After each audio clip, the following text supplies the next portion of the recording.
Boa tarde a todos. Meu nome é Beatriz Diógenes. Eu estou fazendo a moderação dessa mesa, conforme me foi pedido. Sou arquiteta e urbanista, professora do curso de Arquitetura e Urbanismo e do programa de pós-graduação do curso de Arquitetura e Urbanismo da UFC. E é com muito prazer que hoje eu estou aqui para fazer essa mediação. Bom, nós estamos aqui, né, nesses 2 dias, hoje e amanhã, bem empenhados em debater e discutir formas e caminhos para a conservação dos edifícios modernos, como a Caqui e outros já falaram bastante hoje aqui. Isso a partir da salvaguarda, da reabilitação e da conservação desse patrimônio edificado do século XX. Nós sabemos que grande parte desse acervo ele está em risco, por se tratar principalmente de um legado recente, que ainda não é suficientemente reconhecido pelo público em geral, e muito desprotegido sob o ponto de vista legal, e muitas vezes ele é alvo de abandono, de descaracterização, falta de manutenção e até de intervenções indevidas mesmo. E nós estamos aqui hoje e amanhã para trazermos para essa discussão diferentes experiências, diferentes olhares, no sentido de nós contribuirmos para esse debate. E para isso, hoje, agora, nessa mesa que se chama Conservação do Moderno, Oportunidades e Desafios, nós vamos contar com a apresentação dos professores e pesquisadores Ricardo Paiva, Alda Ferreira e Juliana Santa Cruz. Nós vamos, começando com o professor Ricardo Alexandre Paiva, que vai apresentar, né, esse tema, como já está aí na tela, Colônia de Férias do Sesc Garanhuns, em Pernambuco, Preservação sem Conservação. Ricardo Paiva é professor associado do curso de Arquitetura e Urbanismo da Universidade Federal do Ceará. É coordenador do programa de pós-graduação em Arquitetura e Urbanismo e Design da UFC. Ricardo fez mestrado e doutorado em Arquitetura e Urbanismo pela FAUSP, em São Paulo, e realizou pós-doutorado em 2019 com bolsa de professor visitante júnior da CAPES, junto ao Instituto Superior Técnico da Universidade de Lisboa, em Portugal. Ele é bolsista de Produtividade em Pesquisa 2 do CNPq, coordenador, já falei do programa de pós-graduação, e ele coordena também o LOCAL, Laboratório de Crítica em Arquitetura, Urbanismo e Urbanização, do Departamento de Arquitetura e Urbanismo da UFC, e desde 2002 ele é conselheiro fiscal no Docomomo Brasil, e é um dos editores da revista Docomomo Brasil. Tem mais alguma coisa, Ricardo? Amigo e parceiro da professora Beatriz. Sim, exatamente. Estudamos aí esse magnífico acervo moderno aqui no Ceará. Bom, Ricardo, então é com você, pode começar, você tem 25 minutos, tá bom? Aqui uma foto incrível, né, desse projeto, dessa obra, que é do arquiteto José Armando Farias, um cearense que estudou no Recife e, assim que se formou, participou de um concurso e projetou e a obra foi construída, que é essa colônia de férias em Garanhuns. Então, para contextualizar um pouco, né, essa pesquisa e essa discussão que eu estou trazendo aqui é quase uma advertência. Eu estou bem no início dessa pesquisa, né? Então, essa é a primeira obra que eu estou me detendo assim, para estudar mais profundamente, porque se trata de uma pesquisa sobre turismo social e arquitetura moderna. Eu já tenho algum tempo trabalhado muito com o turismo e a arquitetura moderna, estudando os hotéis, já estudei alguns terminais de aeroportos, e essa pesquisa que eu estou apresentando aqui tem relação com a bolsa, o projeto de pesquisa da Bolsa de Produtividade do CNPq, que começou, né, em março desse ano, que tem a ver com o turismo social e a arquitetura moderna, focando especificamente nessa produção da arquitetura moderna ligada ao lazer e aos meios de hospedagem voltados para a classe trabalhadora, né? Então, basicamente, essa contextualização. Então, algumas reflexões iniciais são importantes, né? Dizer que o turismo de massa emerge como atividade secundária no contexto da modernidade e da modernização, porque tinha a indústria como primazia, né, o processo de industrialização, desenvolvimento econômico via industrialização. Mas, mesmo assim, há um processo de construção de infraestruturas e artefatos modernos relacionados, né, a esse tripé que sustenta a atividade de lazer e turismo, que são os meios de transporte, né, então, vários terminais, várias infraestruturas, os meios de hospedagem, né, que são variados, pousadas, hotéis e resorts, né. Esse termo é mais contemporâneo no Brasil, mas nos Estados Unidos, por exemplo, já é um termo que já se utilizava na década de 50, e inclui aí também atividades de lazer e essa categoria, digamos assim, que a gente está chamando aqui de turismo de massa. E, evidentemente, os atrativos turísticos, que podem ser, de algum modo, intervenções de infraestrutura em recursos naturais, né? Eu acho que o caso da piscina da Maré, que foi mostrado agora há pouco, é um pouco isso, né? Não necessariamente ou exclusivamente turístico, mas como de lazer, ou edificações mesmo, né? Museus e uma série de coisas que são construídas, né? Então, só para essa contextualização. Então, um pouco à margem desse turismo de massa, emergem também esse lazer e turismo voltado para as classes trabalhadoras, que, em muitos casos, tem o subsídio do Estado, mas ela se estabelece por meio de associações, sindicatos e entidades de classe. E é interessante perceber que, depois da Segunda Guerra, nos países socialistas, esse turismo social é quase o turismo oficial, porque, como tudo era poder do Estado, sobretudo ali no leste europeu, inclusive na União Soviética, muitos hotéis foram construídos mesmo pelo próprio Estado, né, querendo prover um pouco essa questão do lazer e da recreação.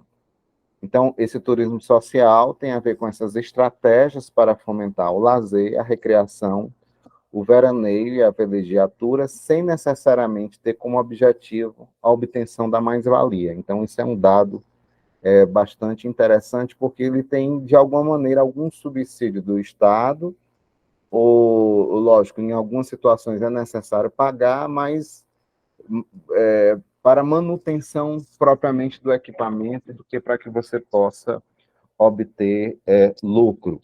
Uma especificidade também que a gente verifica no turismo social é que os deslocamentos dos sujeitos são mais curtos, né? Porque são trabalhadores que, às vezes, trabalham ali numa metrópole, mas o deslocamento que ele faz é menor. Ele não faz viagem, às vezes, para outros estados, pelo menos nesse período aqui, né? Que as dificuldades financeiras de transporte eram maiores. Então, essa gênese do turismo social tem a ver, no caso brasileiro, por meio de uma lei que exigia essa contribuição sindical obrigatória, e, de alguma forma, os sindicatos se preocuparam em criar esses espaços de lazer, recreação, né? E também uma modalidade que busca garantir esse direito ao ócio, por meio de um incentivo, inclusão e democratização do acesso ao lazer e ao turismo para os assalariados de menor renda. Então, sindicatos de várias classes, né, desde de trabalhos mais técnicos, metalúrgicos, operários, até profissionais ligados ao serviço, também ao comércio, bancários, né, então, profissionais liberais, muitos clubes também foram construídos, né, dentro dessa perspectiva. E aí é interessante perceber, né, que essas colônias de férias, elas não são somente uma tipologia de meios de hospedagem, e isso é uma especificidade diferente, inclusive, do próprio hotel, né? Mas também complexos de lazer e recreação, e essa franca relação com o território, ou seja, uma certa proximidade com algum recurso de água, com o mar, com uma serra. Então, há uma especificidade muito grande, né, na maneira como essa colônia de férias é pensada. Inclusive na maneira como esses edifícios são pensados e dispostos, inclusive a própria unidade habitacional, que na colônia de férias tenta, às vezes, em alguns casos, se aproxima um pouco de residências. Aqui algumas imagens interessantes. Essa primeira lá de cima é uma das primeiras do SESC, né? Todos os três aqui são no SESC. Fica em Petrópolis, é uma das pioneiras, né? Está relativamente conservada. A segunda aqui em Belo Horizonte. E a terceira fica na Bahia, né? Do arquiteto Diógenes Rebouças, que é uma colônia de férias também no SESC, relativamente também bem preservada, certo? Só contextualizando um pouco isso. E aí, esse turismo social também teve grande impulso, né? Porque, assim, não só o SESC criou essa categoria, como eu falei, outros sindicatos, mas eu estou afunilando aqui justamente para a questão do SESC, né? Então, o Estado criou esses serviços sociais, né, e eles foram criados na década de 40, portanto, no Estado Novo, como instituições patronais para o estímulo da formação profissional em vários setores econômicos e, em paralelo, a promoção da saúde, da cultura e do lazer para os trabalhadores. E esse sistema S, como é conhecido, ele se mantém até hoje, né? E tem grande repercussão do ponto de vista da promoção da cultura, do lazer, né? Em alguns estados mais do que outros, por conta da própria arrecadação, no caso do SESC, que tem a ver com o comerciário, né? E esse sistema S hoje tem uma composição maior, né? E a implementação, na época, lá ele tinha o SESI, que era o Serviço Social da Indústria, o SENAC, o Serviço Social de Aprendizagem Comercial, o SENAI, de aprendizagem industrial, e o SESC, eram as principais instituições.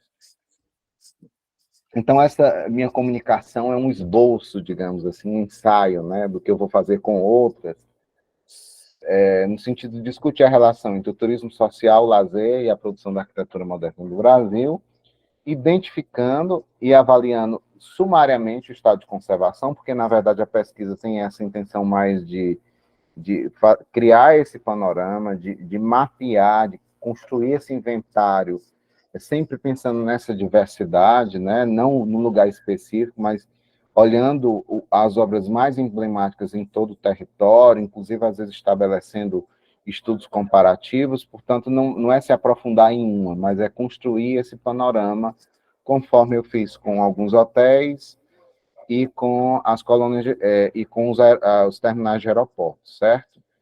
E, especificamente aqui, a colônia de férias do SESC, em Garanhuns, que foi projetado. Na verdade, esse projeto deve ter sido 51, né? Mas a pedra inaugural foi lançada em 52 e o edifício foi lançado em 56.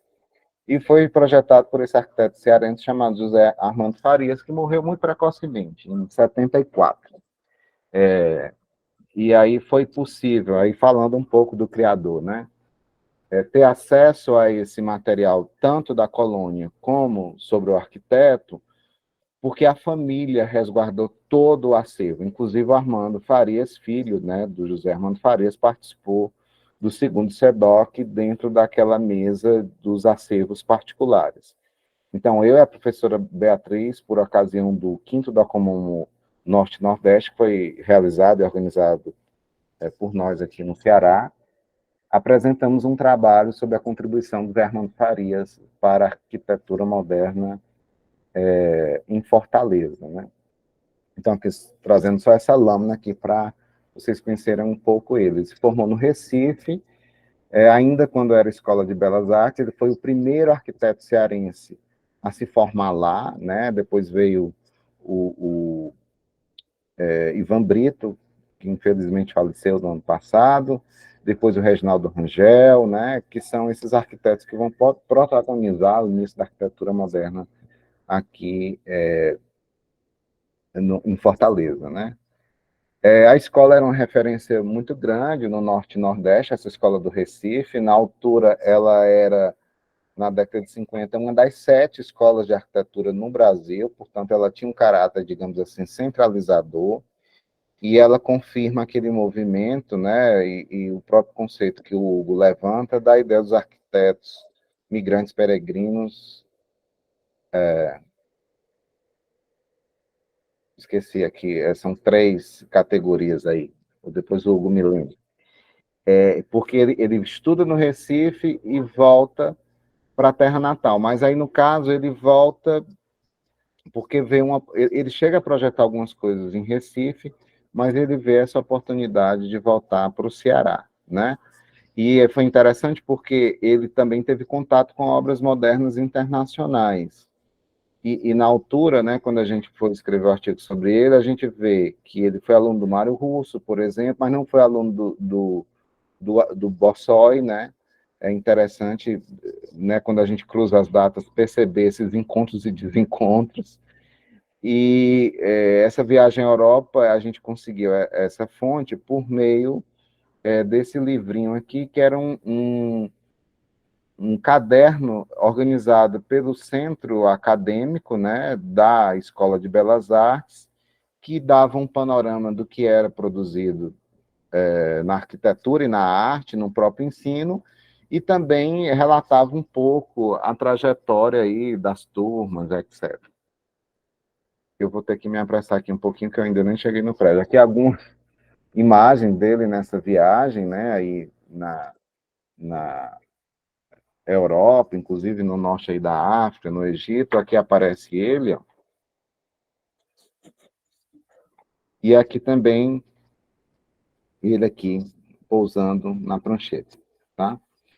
Depois ele volta para o Ceará, a princípio para trabalhar nessa Associação Nordestina de Crédito e Assistência Rural, no município de Baturité, que é muito próximo aqui, 100 quilômetros de Fortaleza. Ele começa a atividade profissional por volta de 55, assim como outros arquitetos da primeira geração de arquitetos no Ceará, né? Todos eles que estudaram fora, encontra esses desafios, é um dos fundadores do IAB Ceará, em 57, ele foi presidente durante 66 e 67, foi professor de desenho na Escola de Engenharia da UFC, que foi criada em 55, né? O curso de arquitetura só foi criado em 64, com a primeira turma em 65, e foi também arquiteto do DAER, do qual ele projetou a sede, né? Então é interessante entender aí que ele tem uma inserção muito importante no início da arquitetura moderna em Fortaleza e para a própria universidade. E aqui algumas obras, né, dele que a gente documentou. Eu não vou me deter nos detalhes, mas o DAE é justamente esse primeiro aqui. Vocês estão vendo aí o mouse no canto superior esquerdo. E aí a gente entra na criatura. Vou tomar um cafezinho aqui.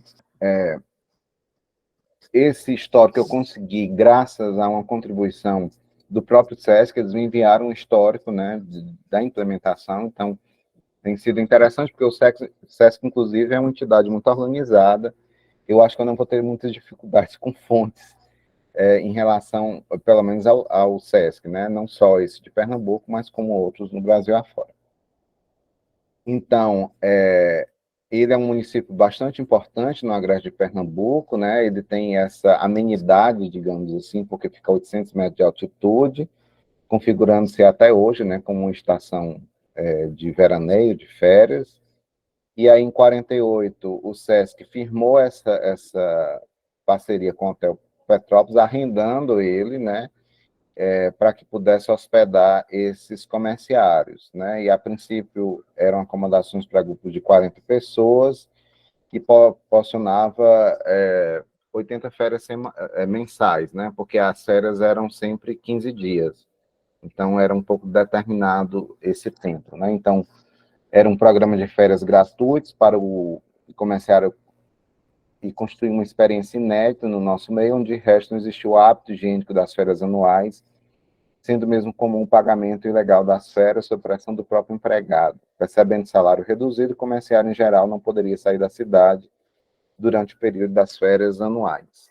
E aqui só para localizar, né, Garanhuns fica aqui onde está marcado, aqui um pouco essa rede, né, de caminhos, os caminhos principais, né, Pernambuco, a herança das capitanias, tem essa faixa bastante estreita e essa bastante alongada, então Garanhuns fica aqui nesse ponto, numa área um pouco elevada. E aí, num certo momento, ele foi para um distrito de outro município, que é essa fazenda nova, mas aí ficou por pouco tempo e voltou a ocupar o Hotel Petrópolis, né? É interessante perceber a maneira como funcionava a gestão, né, do controle médico, odontológico, complementando esse serviço de recreação da colônia. E aí, a construção do edifício precisou desse auxílio do Departamento Nacional, através dessa colaboração técnica e financeira, e que possibilitou a viabilização, né, da construção. Eu vou passar um pouquinho mais rápido aqui.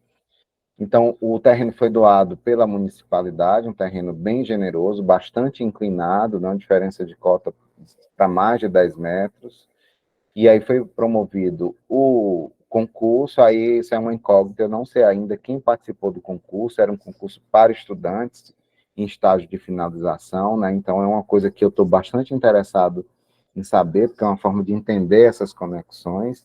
Ele teve o projeto escolhido, né? Então, tirando desse histórico, o Departamento Regional do SESC em Pernambuco se congratulava nesse tempo ter sido chamado para desempenhar uma ação pioneira no que concerne a criação, está faltando uma crase ali, tá? De colônia de férias em nosso meio. Esperava, como aconteceu, poder assistir em breve a propagação desse benefício, tornando extensível pelos seus grupos respectivos a industriários, bancários, funcionários públicos, enfim, todas as classes, proporcionando-se a recuperação física e mental do homem que trabalha a cada período anual de labor, né? Então, essa preocupação social é realmente muito grande.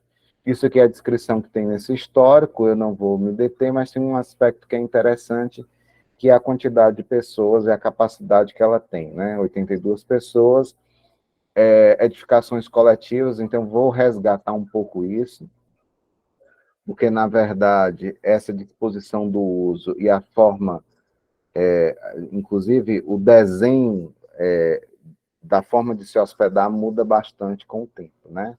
Inclusive, eles tinham restrição de criança não poderia ir, a criança só de 10 anos em diante, porque tinha muito problema, há nesse histórico todo esse relato. E aqui, um recorte de jornal do próprio acervo do Zé Armando Farias, falando da construção do edifício. E aqui eu tive só avisando, faltam 5 minutos, tá? Tá bom, eu vou tentar fazer em 7. Então, aqui são os desenhos que eu consegui, né? Então, é um grande desafio, porque, assim, foi uma fotografia capturada por mim, então eu espero que eu, junto com o Armando Farias, junto com a universidade, consegui escanear essas plantas. São desenhos originais, então são 70 anos, né? Porque é de 52 o desenho, a gente está há 71 anos. Está relativamente bem conservado, né? Aqui uma planta de situação. Só para vocês terem ideia, a área do terreno é 14.400. Isso aqui é a parte mais alta do terreno, que desce para cá, a parte mais baixa, né? A época era um terreno que não era bem urbanizado, né?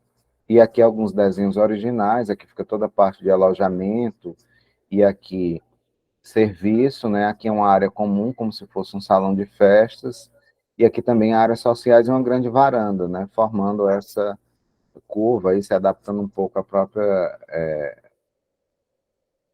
distribuição do terreno, né?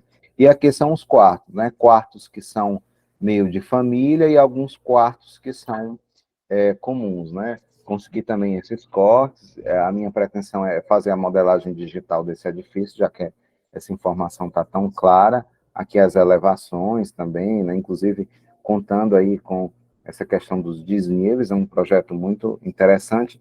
E aqui, se eu não me engano, é uma planchinha mais simples, que eu imagino que tenha sido a que não foi do executivo, mas a que foi submetida no processo do concurso, né? Então, aqui uma área de lazer, aquela parte de serviço, conforme eu falei, e aqui essa área de para assistir filme, etc. E aqui dá para ver melhor, né, que são alojamentos coletivos, com banheiros coletivos, então um banheiro servindo a 2 espaços coletivos, e aqui alguns quartos que são individuais, que caberiam uma família, né, o casal, ou, sei lá, e um filho, etc. E no meio aqui essa escada que faz essa conexão com essa parte de serviço no pavimento de baixo, né, conforme pode ser visto aqui. E aqui algumas imagens, esse é um desenho do IBGE, e uma preocupação muito grande também de trabalhar essa questão do jardim, né? A Alda vai chegar aí depois, né, falar um pouco de jardim, então é muito interessante como a paisagem, né, de Garanhuns é incorporada, mas como há uma intenção também de intervir e incorporar essa ideia do jardim. Aqui uma foto também bastante interessante, essa do acervo do próprio arquiteto, né? Então, esse ajuste, essa adaptação do edifício à paisagem, a marcação dessa horizontalidade, o uso dessa peça pré-moldada, aqui tem uma foto que tem a construção dela, e é interessante a maneira como ele trabalha essa ideia de, não é propriamente todo em pilotis, mas a marcação, né, dos pilares dá essa ideia de um pilotismo meio usado, poroso. Então, também essa conexão com o bloco que é reto e esse elemento que desce, os famosos buzinotes, né, tão presente aqui na arquitetura do Nordeste, mas sobretudo em Pernambuco.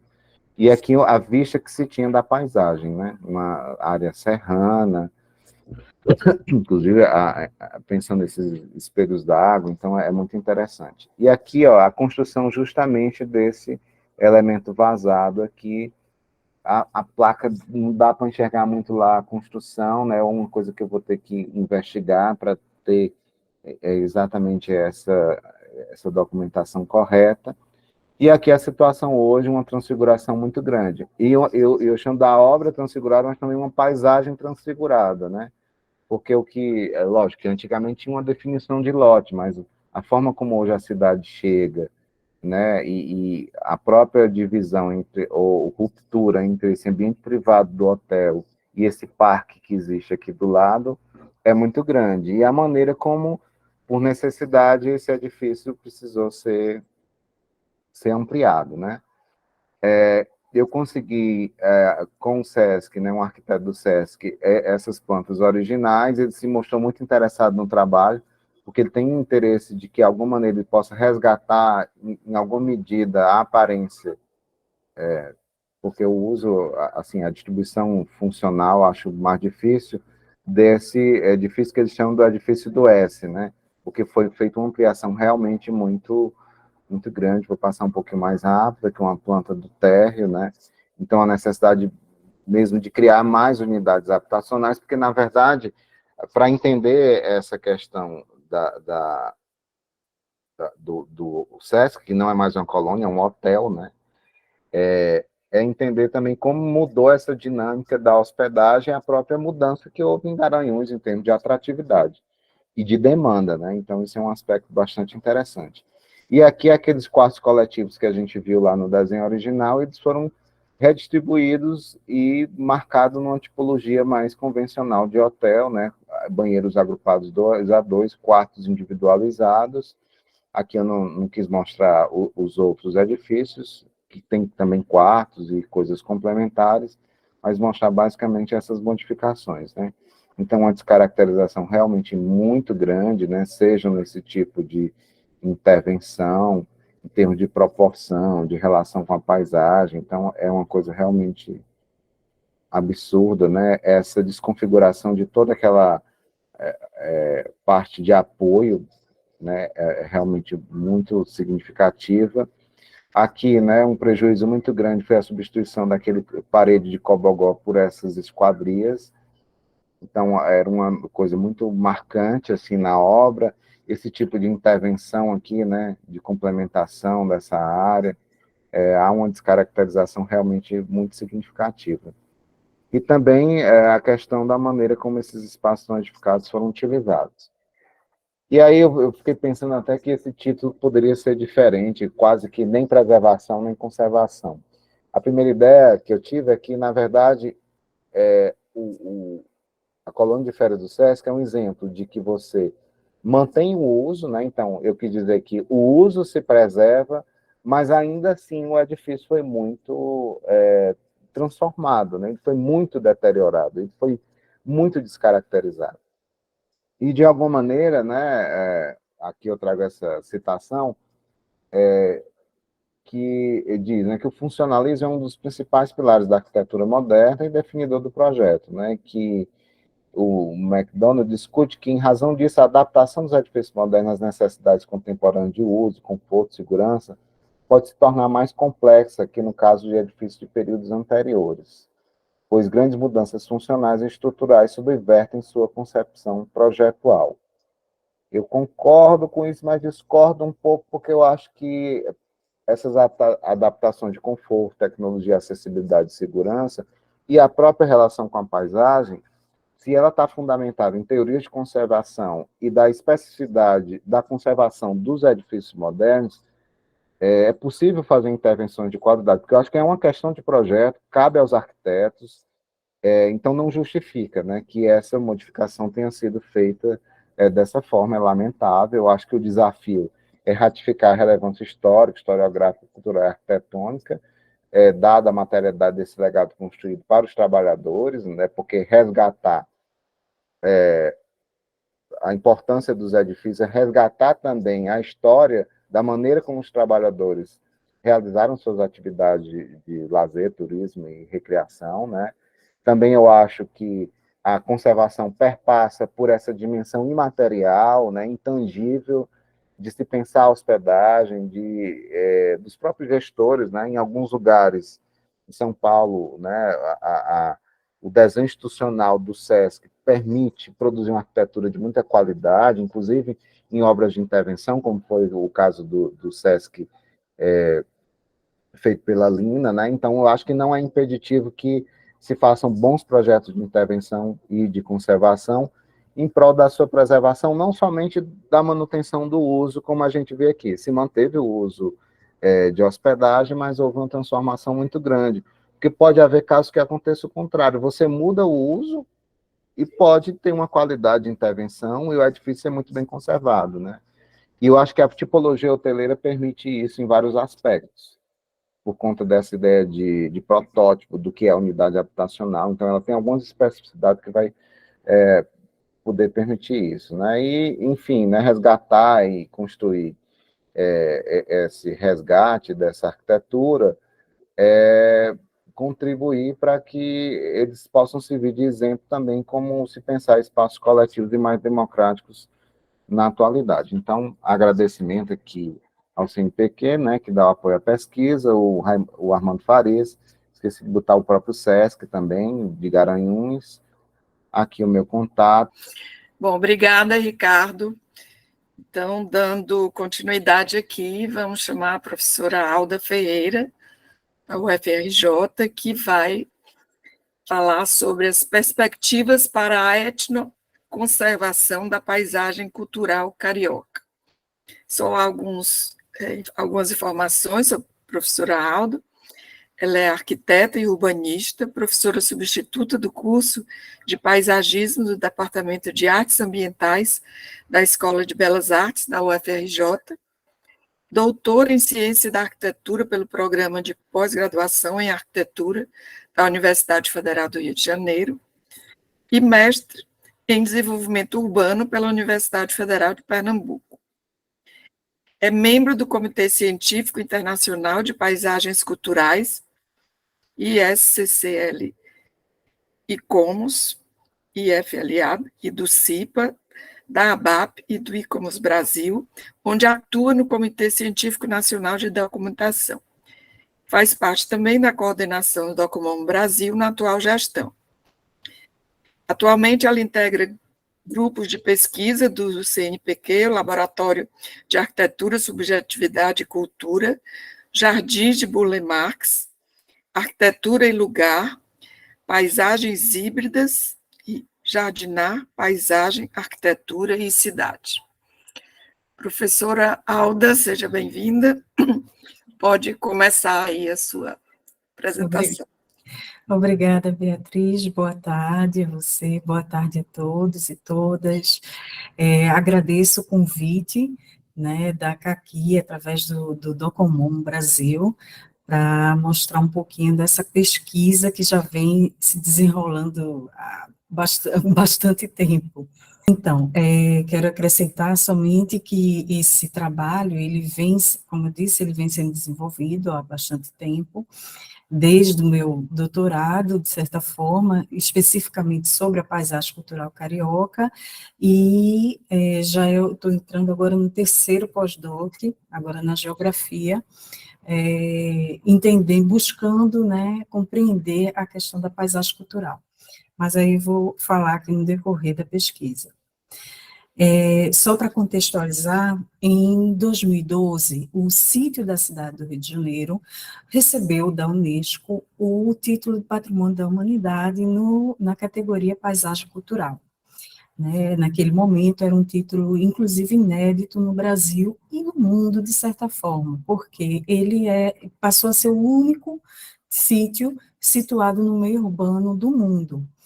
Né? E aqui a gente vê, né, nesses limites em vermelho, o sítio nomeado, aqui em azul nós temos a zona de amortecimento, e a gente vê, de certa forma, a complexidade desse sítio, porque aqui nós temos todo o maciço da Floresta da Tijuca, né, e aqui a borda d'água, que vai ali da altura do passeio público, passando pelo complexo do Parque do Flamengo, né, vem nesse alinhamento até aqui a ponta de Copacabana, né, e um dos atributos, né, um dos componentes chaves que foram fundamentais para essa atribuição de valor, né, pela Unesco, do valor excepcional universal, foram os jardins modernos, né, como a gente chama, as obras que basicamente, que iniciam aqui no complexo do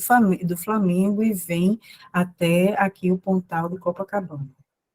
Então, esse reconhecimento foi dado através dos critérios 5 e 6 das diretrizes operacionais da Unesco. Tá? Segundo o critério 5, foi atribuído valor à fusão criativa entre natureza e cultura, que reflete as ideias científicas, ambientais e de design. Entender o que seria isso aqui, gente, foi no meu doutorado, né? O que é que a Unesco estava dizendo? O que é que ela estava reconhecendo exatamente como ideias científicas, ambientais e de design? Porque quando foi feito o dossiê de candidatura, foi colocado o critério 1 como justificativa para solicitar o título, mas a Unesco reconheceu através do critério 5. O critério 1 remete ao gênio, a uma obra prima do gênio criativo humano, né, principalmente referindo a Roberto Lemarx e ao trabalho do Glasiou, né, nessa borda d'água que eu mostrei anteriormente para vocês. E a Unesco entendeu que isso aí era um trabalho coletivo, né, que vários atores contribuíram para essa materialização, né, esse paisagismo que estava ali, que acontece nessa área toda. Então, eu fui procurar entender o que era e estava sendo reconhecido, e entendi como sendo uma cultura paisagística. Que esse nome, inclusive, pode mudar, tá? Eu já estou pensando, depois de ler Berck novamente, eu estou pensando se ele vai ser realmente uma cultura paisagística ou uma cultura da paisagem, né? Que está presente não somente na forma de conceber, de moldar esse terreno, né? Esses espaços, não somente moldar o espaço, mas também de vivenciar, ou seja, toda a sociedade envolvida nessa vivência, que vai aqui diariamente no Parque do Flamengo e todos esses espaços.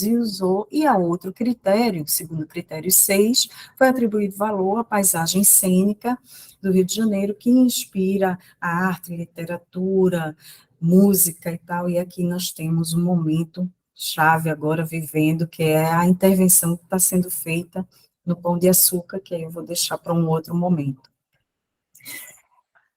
Quando eu observei, ainda no doutorado, observei melhor o plano de gestão da conservação que havia sido enviado para a Unesco em 2014, eu percebi que várias partes desse plano contemplavam, né, diversos elementos que compõem o sítio. Por exemplo, existe um plano de gestão para um plano de manejo para o Parque da Tijuca, para a Floresta da Tijuca. Existe um plano de manejo para o Parque do Flamengo. Mas todos esses elementos, eles acontecem, claro, tem as suas próprias dinâmicas, então é necessário que haja realmente um plano de conservação, mas eu observei que havia ausência de uma abordagem integrada, né? E, segundo o James Semplocke, australiano, ele fala que o objetivo do plano de conservação é definir a melhor forma de atingir o cuidado e desenvolvimento contínuo do lugar, de forma que seu significado seja mantido e revelado e seu futuro seja assegurado. Sendo assim, que significado era esse? Que precisaria ser mantido e revelado. E isso foi, assim, o que motivou, no caso, o meu primeiro pós-doc, né, aqui em 2014 foi o doutorado, 2018 foi quando eu trabalhei na definição de uma abordagem que eu chamei de etnoconservação urbana. Tá? Esse nome, etnoconservação, ele é derivado já de um pensamento que vem do patrimônio natural, né? E eu vou explicar para vocês o que é que eu quero dizer com etnoconservação. Em 2021, foi o segundo pós-doc, onde eu busquei diretrizes integradas para a etnoconservação urbana, e em 2023 eu estou desenvolvendo um plano de gestão da conservação desses espaços paisagísticos após aí toda essa abordagem, um método realmente pensado para a conservação desses espaços. Então, etnoconservação urbana. Como eu disse a vocês, é um termo, etnoconservação, ele vem do patrimônio natural e é calcado na conservação da natureza a partir da preservação de hábitos das comunidades indígenas. Isso no patrimônio natural. Mas o que seria trazer esse termo para o patrimônio cultural? Eu defini como uma abordagem baseada na compreensão das relações de apropriação dos grupos socioculturais que vivenciam o espaço protegido, a fim de proporcionar o uso sustentável e a conservação do significado cultural do lugar. Ou seja, a gente não poderia focar exclusivamente, visto aí toda essa complexidade que eu mostrei, não poderíamos exclusivamente focar nos bens materiais, e sim pensá-los a partir da atribuição de valores, a partir dos usos, né, dessa relação, né, com os grupos de interesse. Então, esse pensamento da etnoconservação, ele é baseado nesse tripé de fundamentação teórica, né, a gestão da conservação, a partir de todo o método de pensar do James Semplocke, principalmente, as ambiências urbanas, que aí é já uma experiência a mais que eu trouxe, a partir desse segundo pós-doc, do primeiro e do segundo, e a conservação baseada em valores, que é uma linha de pensamento que vem aí do Getty Conservation Institute. Então, toda essa gestão da conservação, né, como eu falei, do CARE, ela é baseada no que foram os princípios definidos pela Carta de Burra, né, e que definiu o objetivo da conservação é preservar o significado cultural do bem e valoriza a participação social ao longo de todo o processo. Eu também faço parte agora do Comitê Gestor da Paisagem Cultural. Então, eu entendo o quanto é difícil, não só para os gestores, mas para a sociedade, de maneira geral, participar de um processo de gestão. Muitas vezes, e isso é uma crítica mundial, tá, gente? Muitas vezes é um processo que eles chamam up-down, né, que vem de cima para baixo, e o comitê gestor, como está sendo implantado, como foi implantado, ele é principalmente consultivo, ou seja, ele não determina o que deve ser feito. Então, muitas vezes, essa participação, de que maneira, a gente precisa, inclusive, questionar de que maneira ela pode ser feita, de que maneira ela pode ser dada, né, para que isso realmente ocorra ao longo de todo o processo. E isso é um dos trabalhos que vem sendo desenvolvido pelo Getty Conservation Institute, por estudiosos que estão presentes aí, principalmente no Getty, que eu tenho observado. Então, segundo o método desenvolvido pelo Getty, o método de trabalho, tá? Ele define no estágio 1, entender o lugar. Eu vi, inclusive, que a Teresa Cunha, ela mostrou, né, o trabalho dela baseado exatamente nesse mesmo método, que seria entender o lugar. É um processo realmente de documentação, né, de compreender quais são os significados que podem ser atribuídos ao lugar. Aí, no caso, o meu estudo foi desenvolvido no calçadão de Copacabana, né, que vai aqui do Leme até o Pontal, aqui de Copacabana, tem cerca de 4,5 quilômetros, e foi, atualmente, como ele está agora, foi obra do escritório Burle Marx nos anos 70. Mas eu observei que muitos dos estudos realmente não tinham compreendido toda essa passagem que foi até chegar aqui ao momento como ele está agora. Então, foi feita, né, todo um estudo um reestudo, de reorganização e sistematização dessa documentação, dessa historiografia, né? Mas só para que vocês entendam o que é também que eu queria trazer, né, em termos de significados. Significados correspondem aos valores que são atribuídos ao bem, sendo eles valores patrimoniais e valores sociais. Então, esses valores patrimoniais, eles são de suma importância, principalmente para o processo de reconhecimento e conservação também. Estão relacionados ao valor histórico, artístico, estético, científico. Porém, no momento posterior, e todo esse espaço tem uma vivência, né, e uma apropriação. Então, é preciso se reconhecer também de que maneira é dada essa apropriação, essa vivência, para que algumas coisas possam ser, inclusive, mediadas sem que se perca, né, a identidade ou a integridade daquele espaço. Então, os valores sociais, eles estão relacionados à politização da cultura, pensamento econômico, modelos de governança, tecnologias digitais, os efeitos transformadores, né, o papel do ambiente construído na dinâmica socioespacial frente às mudanças climáticas. Então, não é pouca coisa, né? Realmente um trabalho bastante complexo, e entender esses valores muitas vezes é uma dificuldade dos próprios órgãos gestores no momento da conservação. Eu vejo que já existem bastantes esforços, inclusive do IPHAN, em buscar essa participação através de inventário participativo e vários outros métodos que estão sendo desenvolvidos no país como um todo. Mas ainda há uma dificuldade que não é exclusiva aqui do Brasil, não, tá? Isso acontece em vários lugares no mundo. Então, aqui, nesse momento, no primeiro momento, eu fiz uma documentação desses valores patrimoniais através do estudo sistemático de resgate da documentação, a atribuição de valores patrimoniais. Por que eu fui atribuir valores? Porque, exclusivamente, o calçadão de Copacabana, ele só tem tombamento em nível estadual.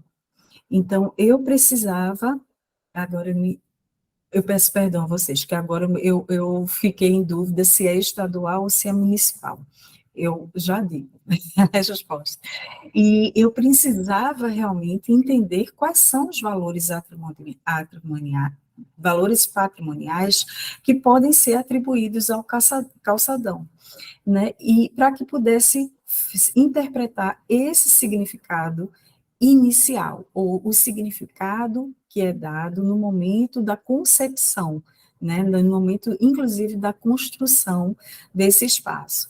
Então, foi feito através de análise de fontes primárias, fontes secundárias, verifiquei aqueles estudos que já haviam sido feitos, e de iconografia, né, fotografias, plantas e mapas presentes nos acervos, tanto do escritório do Instituto Gulli Marx, quanto do Instituto Moreira Salles, entre outros. Entrevistas com autores, então, ainda no momento anterior, eu havia entrevistado o Haruyoshi Ono, né, e busquei entender como é que foi feito, como é que foi elaborado esse pensamento, principalmente nessa composição aqui, que é esse grande painel, nessas duas calçadas. Por quê? Porque esse momento, levantamentos em loco, porque este desenho de piso, ele já existia, ele foi somente reinterpretado, acentuado, no caso, as curvas, mas ele foi preservado, né? Foi preservada essa identidade e foi feito essa ampliação, né? No momento que foi desenvolvido o projeto nos anos 70.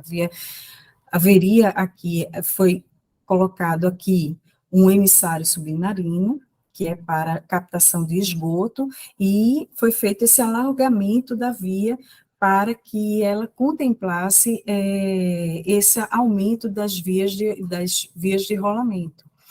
E também da área de parqueamento, né, de estacionamento, aumentar as calçadas, aumentar a areia a faixa de areia da praia, então criar um espaço de lazer que contemplasse esse aumento, principalmente esse grande aumento populacional que havia aqui no bairro de Copacabana.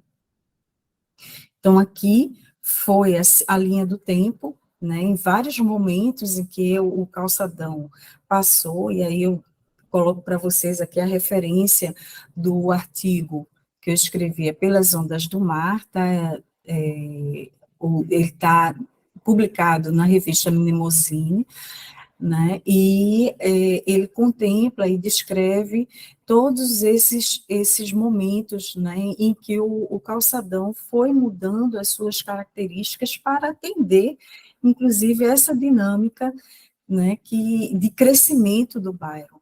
Eu até coloco aqui para vocês, mais ou menos nesse momento anterior, né, a essa reforma, o calçadão ele tinha essa faixa, essa grande faixa de ondas largas, né, que é paralela à praia, ela tinha pedaços que eram paralelas e eram perpendiculares. E entender isso aí foi uma grande complicação, porque isso daí que motivou, inclusive, a reforma de 1950 e uma uniformização do calçadão como um todo, até que em 1970 ele adquiriu a feição atual. Então, aqui, eu entendi que o significado inicial do calçadão era representar, neste primeiro momento, né, que aqui já não é exatamente do primeiro momento da construção, mas próximo aqui dessa fase, 1910, no caso dessa foto, e está relacionada a uma representação da modernidade, né, que não só ela se materializa nesse espaço, mas ela estava presente no próprio desenvolvimento da cidade.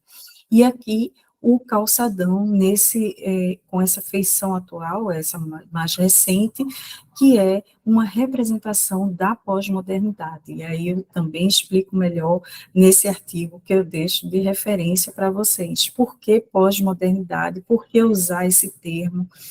Né? Vocês podem até questionar, Alda, eu não concordo com você, tudo bem. A gente sempre vai ter esses diferentes pontos de vista, mas é principalmente entender o significado da utilização do espaço e como isso acompanhou, né, como a própria concepção do calçadão acompanhou essa mudança do espaço multifuncional, né? Só para dar um parênteses, esse canteiro central aqui, o Marx intencionava fazer um grande jardim. Ele teria um tratamento ajardinado mesmo, e aí foi por recomendação de Lúcio Costa que ele continuasse, que ele adotasse o calçamento, né, porque essa área aqui, ela não poderia ser utilizada pelas pessoas, seria realmente uma área de passagem.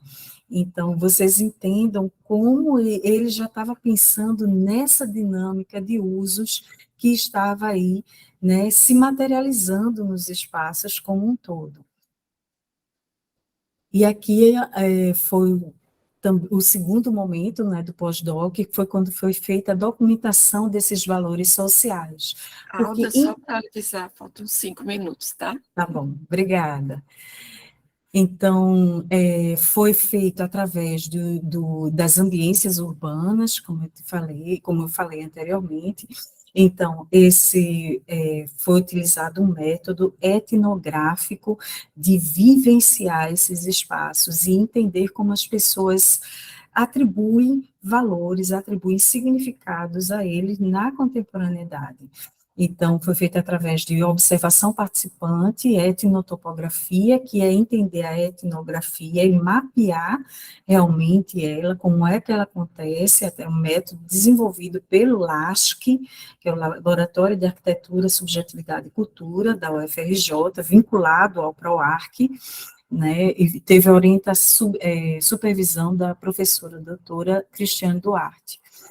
Então, eu identifiquei nesse momento os grupos de interesse que vivenciam o espaço, fiz croquis etnográficos, entrevistas, fotografias, buscando realmente entender esses valores que são atribuídos na atualidade. Aqui alguns registros, né, aqui a pracinha,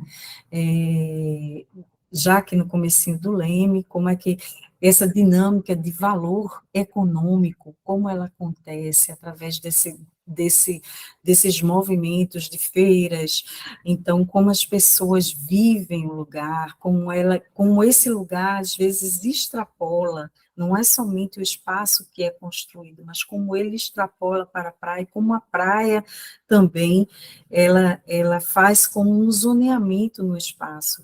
Então, aqui nós temos, aqui na área do Leme, a gente tem uma área específica aqui, que foi realmente onde eu consegui, né, fazer melhor essa etnotopografia. Então, eu verifico que esse espaço que acontece na praia, ele se materializa também no calçadão.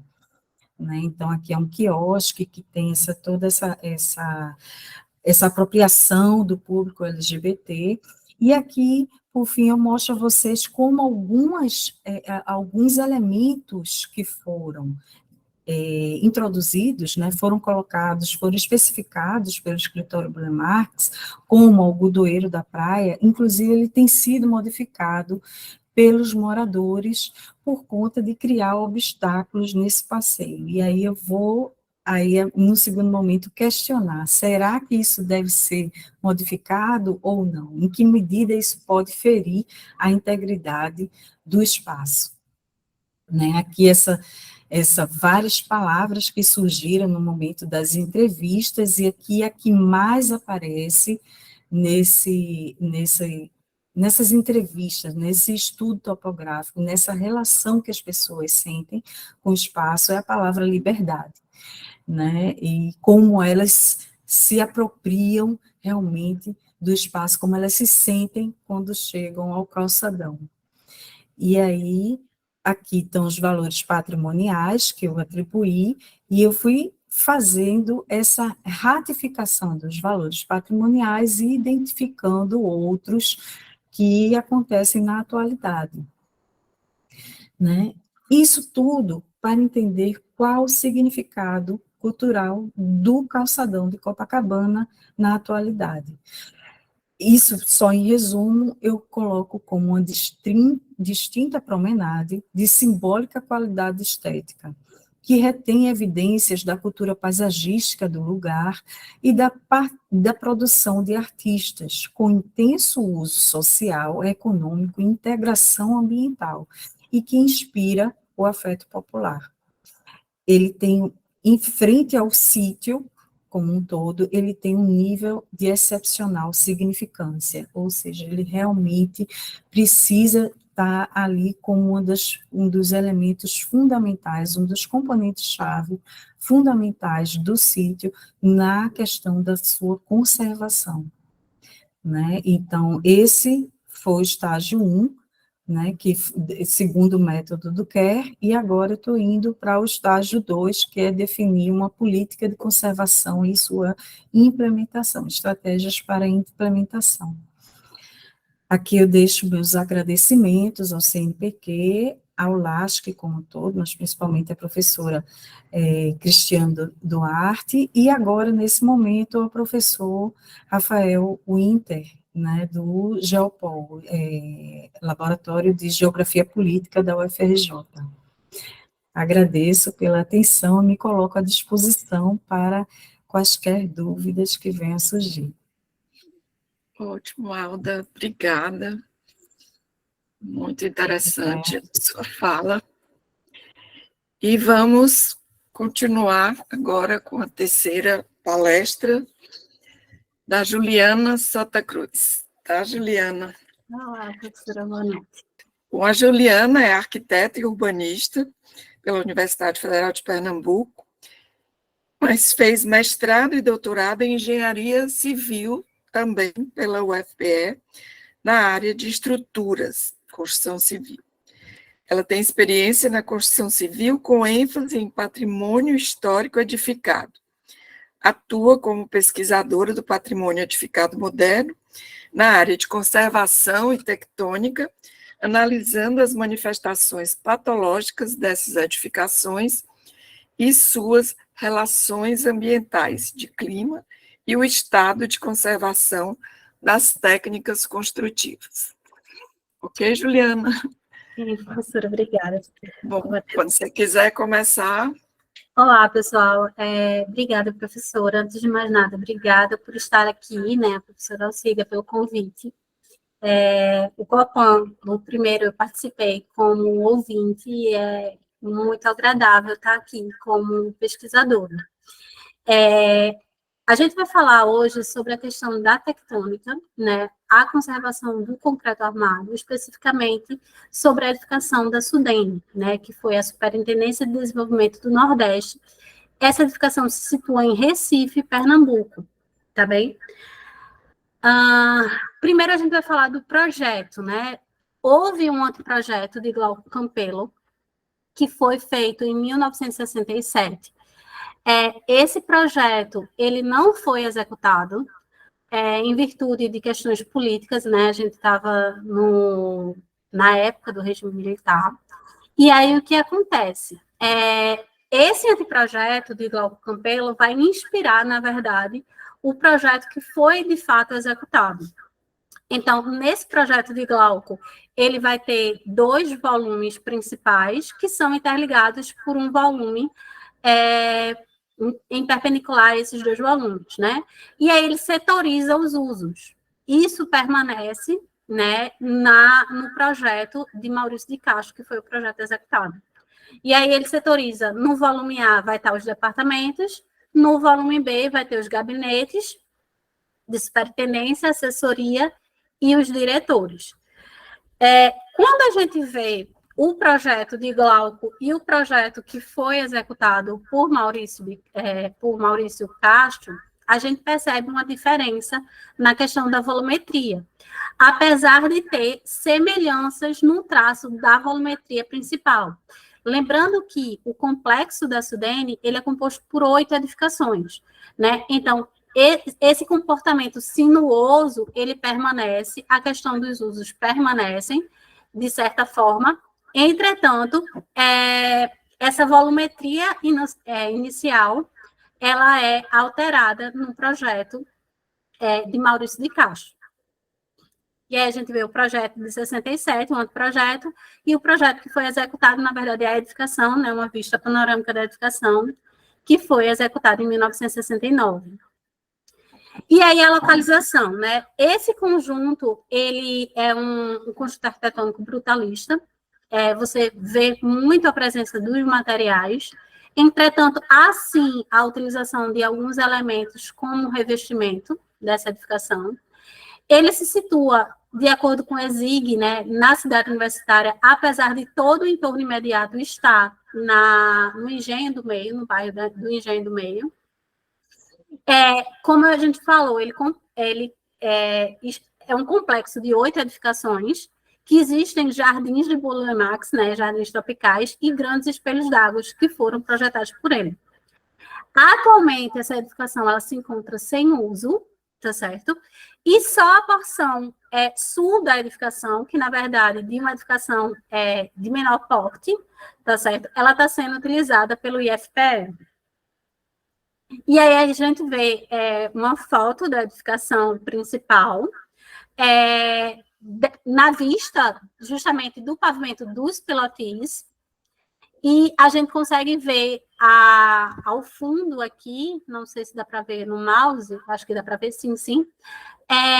A gente vê os auditórios, tá certo? Que mais à frente eu vou falar sobre ele. Esse grande volume sinuoso, ele tem 13 pavimentos dispostos em pilotis, e nessa área de convivência, né, de passagem, tem lâminas curvas, que fazem com que, na verdade, para auxiliar a questão do passeio nessa área comum. Essa lâmina, né, desses pavimentos atinge cerca de 270 metros de extensão, então é uma edificação realmente de grande porte. Tá? A edificação foi estruturada em concreto armado, fez muito uso de pré-fabricados, como cobogós, brises, petoris ventilados, placas em concreto armado como fechamento. Tá? E nos grandes vãos nas grandes fachadas que a gente tem grandes insolações, a gente vai ter a utilização de fachada cega com o uso de tijolos, não, desculpe, de painéis cerâmicos, tá certo? E aí a gente vê uma vista mais de perto, da qual a gente consegue ver, né, o concreto aparente, as gárgulas, as longas marquises, e aí você vê essa marquise vem serpenteando toda a edificação e permitindo que esse passeio também seja em áreas cobertas, tá? O escoamento da água pluvial é feito por esses dutos que escoam nesse pavimento dos pilotis, criando quedas d'água nessa marquise principal. E aí, para a gente entender bem a edificação, é uma edificação que é de patrimônio da União atualmente, né? Ela está como patrimônio da UFPE, mas para que a gente entenda o estado de conservação, a primeira coisa que eu me pus a fazer é tentar identificar o histórico dessa edificação. O que foi que aconteceu ao longo dessa edificação, seja do ponto de vista de uso, seja do ponto de vista de interferências, intervenções, para que a gente entenda, de fato, o que é pertinente da edificação, ou seja, o que é original da edificação, ou o que foi uma possível intervenção, né? Além disso, é interessante que a gente veja esse histórico para a gente entender como se deu essa conservação, né? Quais foram os atores ou os condicionantes atuantes para que essa edificação chegue aos tempos atuais, sem utilização, e com um estado de conservação que deixa a desejar. Levando em consideração que a Sudene, ela tinha como função promover e gerenciar todo o desenvolvimento da região Nordeste. Então, era uma máquina de fabricar desenvolvimento nessa região, né? A edificação foi inaugurada em 1974. E aí, em 2001, a gente tem a questão que a Sudene foi extinta e foi substituída pela Agência de Desenvolvimento do Nordeste. E aí, o edifício, ele é incorporado ao patrimônio da União, né, nesse momento. E também a gente tem a questão que, 2 anos depois, em virtude dessa extinção da Sudene, a edificação começa a ser esvaziada. E aí, para que ela se mantenha em uso, se mantenha em fluxo, alguns órgãos começam a ocupar a edificação em alguns pavimentos, né? Há uma distribuição, há uma alocação desses órgãos nesse grande corpo do edifício. E aí a gente vai ter a utilização do Tribunal Regional do Trabalho e também do Instituto Brasileiro de Geografia e Estatística, né, o IBGE. Só que aí o que acontece? Em 2007, o governo de Luiz Inácio Lula da Silva, ele recria a Sudene. Então, a Sudene volta, mas volta com a outra cara, porque ele só vai, na verdade, fazer o repasse de recursos, né? Ele não vai realmente promover e gerenciar o desenvolvimento. Isso ocorre em detrimento, né, a grandes contingentes de verbas que estavam sendo desviados. Então, volta, mas volta com uma repaginação do seu formato inicial.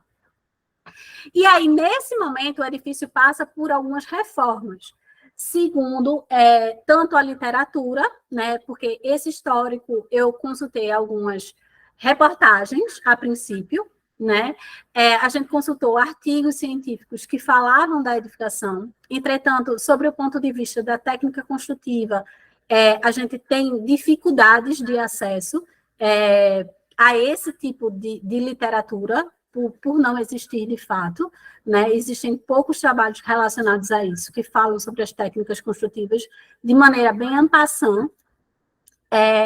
E aí a gente começou, inclusive falando do histórico, né? Porque não é um trabalho que já está fechado, é um trabalho que está em desenvolvimento. A gente está começando a tentar entrar em contato, já entramos em contato novamente, na verdade, para ter as representações gráficas, né, digitalizar esse material, e também ir a acervos, né, por exemplo, arquivos públicos, para tentar identificar algumas reportagens que não estão em meio digital, e também fotografias, para tentar fechar esse histórico.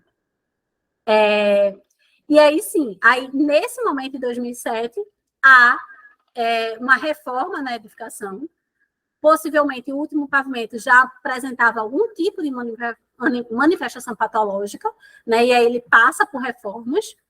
E aí também há a modernização dos 9 elevadores da edificação. E aí, em 2009, algumas reportagens falam em algum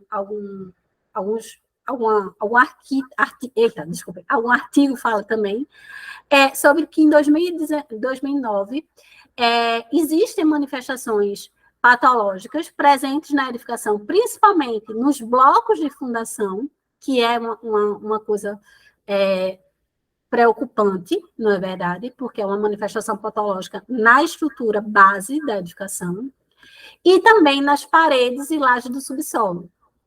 E aí informa-se que isso precisa ser recuperado com urgência. Veja, isso foi em 2009, não há nenhuma informação até o momento se isso de fato foi recuperado. A gente não conseguiu evoluir para saber se isso já teve algum tipo de andamento. E aí, em 2012, 3 anos depois, ocorre um incêndio justamente nos blocos, num bloco mais baixo da edificação, que é o bloco onde se situavam os auditórios. né? E aí, reportagens da época informam que há um comprometimento de algumas pilastras e a estabilidade da estrutura está comprometida. E aí, se informa que há necessidade urgente, né, de escoramento, de estabilização dessa estrutura, e que a edificação não pode ser utilizada. 2 anos depois, há rumores e notícias em meios, né, que falam sobre o tombamento da edificação. Entretanto, quando foram consultar tanto o IPHAN como os demais órgãos, né, de tombamento a nível estadual e municipal, não havia nenhum processo que essa edificação, né, que a Sudene, estaria em processo de tombamento. Então, foi apenas rumores e nada, isso não teve um andamento. E aí, 1 ano depois, a edificação, simplesmente ela é interditada por problemas estruturais. E aí a gente tem algumas fotos da época, né, do incêndio do auditório, dos 2 auditórios. Aí fotos, daqui a pouco eu vou mostrar fotos falando sobre as técnicas construtivas, né, do incêndio em si, a foto da época, né, que mostram. Isso são fotos retiradas de jornais. E aí a gente já apresenta, né, algumas perdas. Nesse caso especificamente, a gente vê a armadura, mas a gente não vê a corrosão da armadura. Ou foi por impacto, mas muito mais provavelmente pelo aquecimento da estrutura, em um determinado momento houve o rompimento desse cobrimento, desse concreto, dessa placa de concreto, né? E aí a fuligem do incêndio na lateral, onde está a seta. Eu dei um zoom, eu peço desculpa pela qualidade da imagem, porque foi uma imagem retirada de jornal, né? Que a gente consegue ver, eu até dei esse zoom para conseguir ver se de fato a armadura estava, se era um problema possivelmente antes, né, de corrosão da armadura, mas não, apenas uma perda do cobrimento, mas você consegue ver o estribo e consegue ver a seção da armadura. Então, foi por impacto ou, muito provavelmente, por aquecimento da estrutura. A reportagem não expressa, mas mostra também alguns fissuramentos na base da edificação, na base não, né, no topo da edificação também. E aí a gente começa a entender como a dimensão tectônica, como as técnicas construtivas, ao longo do tempo, porque, a princípio, a gente não teve acesso ao interior da edificação. Então, eu comecei a fazer esse estudo externamente, tá certo? Do ponto de vista das fachadas, como é que está essa edificação do ponto de vista da conservação em fachada. Lógico, isso está bem no início. E aí a gente começou a levantar. Da onde é que se dá a ventilação, né? Quais são as fachadas com maior incidência solar? E aí a gente, aqui em Recife especificamente, a gente vai ter a oeste uma incidência solar forte, a nossa ventilação com chuva, né? Com rajada de vento e chuva, a gente tem vento vindo do sudeste, que é os ventos no inverno. Na verdade, a gente não tem inverno, né? A gente tem um período chuvoso. E a gente vai ter uma fachada nascente, que é uma fachada, vamos dizer assim, que ela tem menos incidência solar. Então, a gente começou a analisar quais são as técnicas construtivas, como o projeto se deu na fachada, quais foram os elementos utilizados, os elementos construtivos de fachada, e por que a utilização disso, né? Com base justamente para entender também a questão da conservação, como esses elementos construtivos, como a tectônica, teve essa conservação ao longo do tempo. Qual foi a influência, né, do ambiente urbano, dos condicionantes climáticos na tectônica, na conservação? Que a gente sabe que aqui em Recife isso tem uma influência muito grande, né? Então, a técnica construtiva, a gente começou a perceber que a técnica construtiva favoreceu o conforto ambiental. Do ponto de vista que as técnicas construtivas utilizadas em fachada estavam norteadas justamente pelo condicionante climático, tá certo? Então, a gente tem um clima aqui que é um clima tropical litorâneo quente e úmido, e aí em alguns pontos da edificação, a depender da setorização dessa fachada, a gente vai ter peitoril ventilado, a gente vai ter a utilização de brise, a utilização de cobogóis, né, justamente para que houvesse a troca, né, de ventilação, a ventilação cruzada, para favorecer o conforto ambiental no interior dessa edificação. E aí, como a gente falou, é um complexo que compreende 8 edificações e tem um jardim de bulemax ao entorno da edificação. E aí, nessa fachada poente, que é essa fachada aqui, que tem uma incidência solar muito grande, porque a ventilação toda vem nesse sentido, né, de chuva, de vento, a gente começou a perceber que a utilização do pano de fachada, da técnica construtiva da fachada, favorecia isso. Então, na fachada poente foi utilizado aberturas para que houvesse justamente essa troca de ventilação. Tá certo? E, ao mesmo tempo, não permitisse que essa incidência solar adentrasse o interior da edificação, tá certo? Então, foi utilizados painéis pré-moldados, vazados, encaixados, né, que funcionam, ora como brises, ora como cobogóis. A gente vai falar um pouquinho daqui a pouco. E nos panos que vai ter uma maior incidência solar, essa fachada vai ser cega com revestimento em cerâmica. E aí aqui a gente tem, né, a fachada completamente cega com revestimento cerâmico, nesses pontos aqui da fachada, e a gente vai ter essa modernatura, né, que é feita através justamente dos elementos construtivos. E aí aqui a gente vai ter justamente os painéis vazados, que eles são encaixados e eles funcionam como se fosse cobogóis, tá certo? E aí, aqui já nas laterais, que você vai ter uma incidência solar, mas não de uma forma direta, você vai ter a abertura de esquadria. Entretanto, você vai ter a utilização de brises para reduzir o impacto da incidência solar na esquadria e no interior da edificação.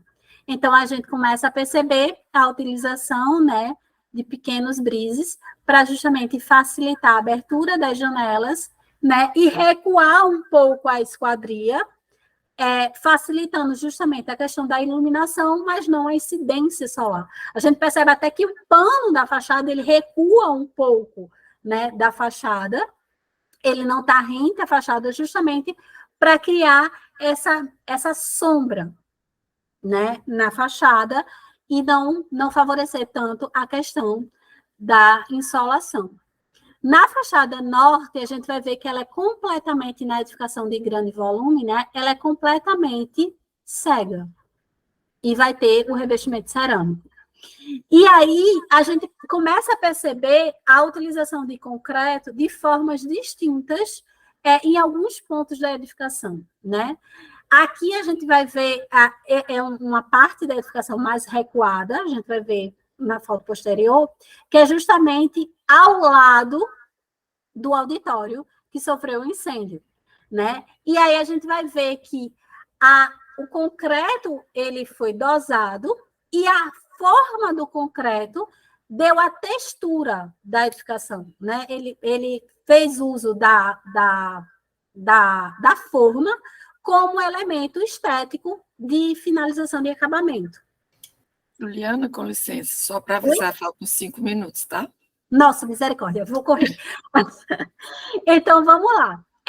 A gente vê aqui a fachada cega, tá certo? A edificação que eu mostrei foi essa daqui, ó, mais baixa, que atualmente funciona meio como estacionamento.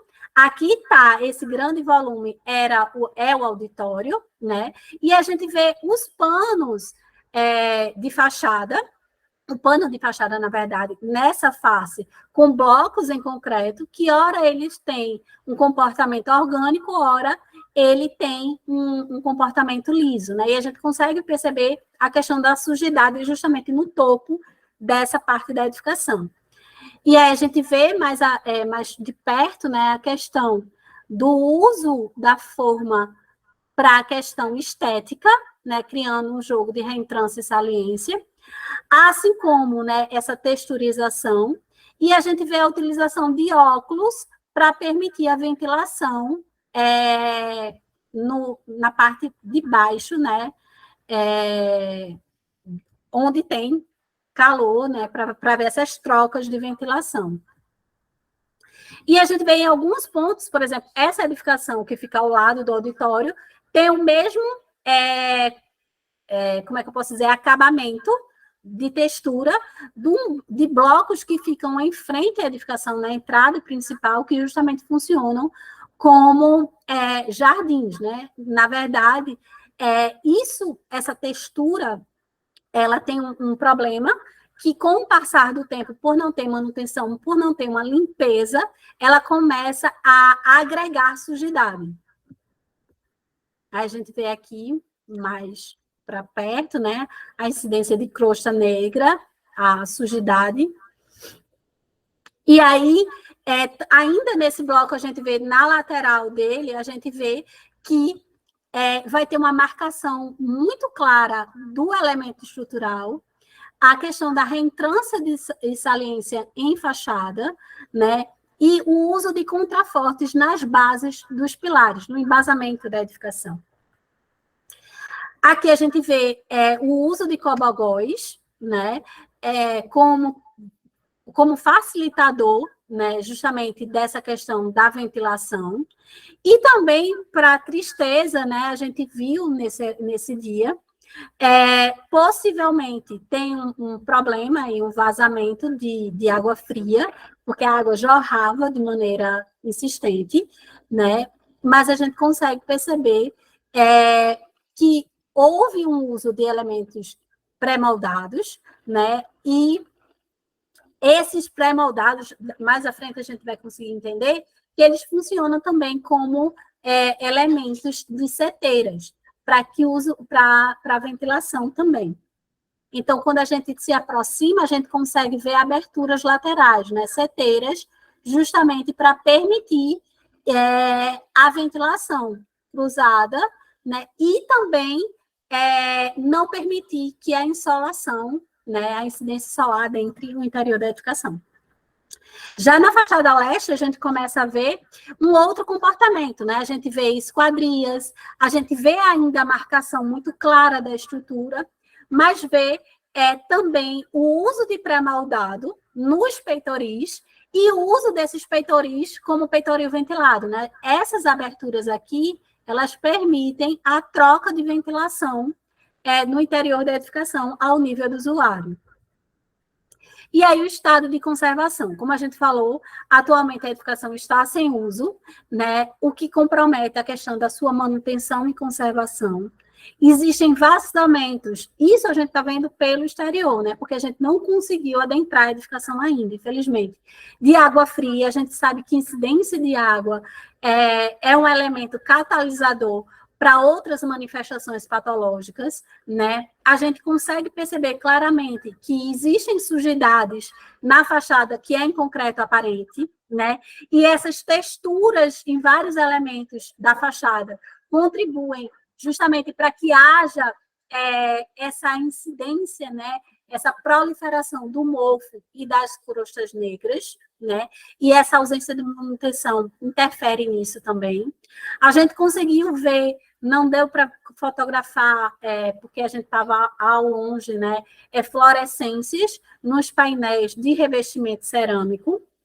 Em alguns pontos, em fachada, a gente conseguiu perceber corrosão da armadura e relatos de problemas estruturais. Como a gente não teve acesso ao interior da edificação, a gente ainda não conseguiu verificar isso, né? Como eu falei, vazamento de tubulação de água fria, sujidade, crostas negras, e um fato muito curioso, em decorrência justamente a posição da edificação e a questão climática, né? Como a edificação ela é muito comprida, ela funciona como uma barreira, como efeito barreira. E aí, por ter esse efeito barreira, a ventilação passa por cima da edificação e cria um vórtice de ventilação. E esse vórtice fica muito marcado justamente na fachada, criando justamente essa parábola de sujidade, que é uma área que tem uma menor incidência de sujidade, e aí quando você vê o entorno imediato da fachada, né, o contorno dela, ela apresenta uma maior sujidade. Isso é justamente em decorrência do efeito barreira e cria um vórtice, né, e faz com que nessa fachada poente a gente tenha essa parábola de sujidade.